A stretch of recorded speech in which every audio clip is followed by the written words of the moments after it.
नाज़रीन, इसी तरह से कनाडा ने भी इस मुश्किल वक्त हिंदुस्तान के साथ यकजहती का इजहार किया है। कनाडा की वज़ीर ख़ारजा ने कहा है कि मुसीबत की इस घड़ी में हम हिंदुस्तान की मदद करेंगे।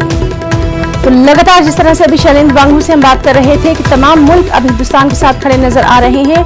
अमेरिका, बरतानिया और अब कनाडा ने भी हिंदुस्तान के साथ यकजहती का इजहार किया है कि कोरोना की इस जंग में वो हिंदुस्तान के साथ खड़े हैं।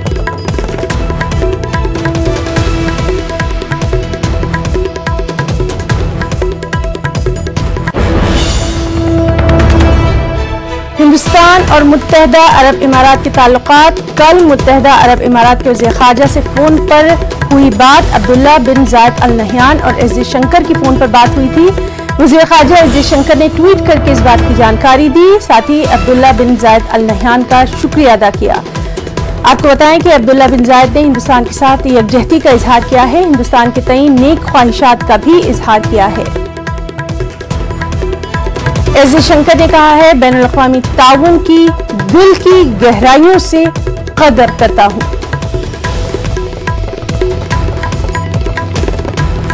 तो हिंदुस्तान और मुत्तहदा अरब इमारात के ताल्लुकात, जिस तरह से कल मुत्तहदा अरब इमारात के वज़ीर ख़ारजा से फ़ोन पर एस जयशंकर की बातचीत हुई थी।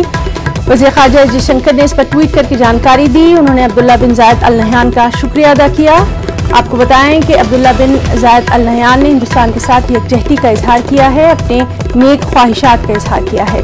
इसी पर एस जयशंकर ने ट्वीट करके लिखा है कि बैनुल अक़वामी ताउन की दिल की गहराइयों से कदर करता हूं।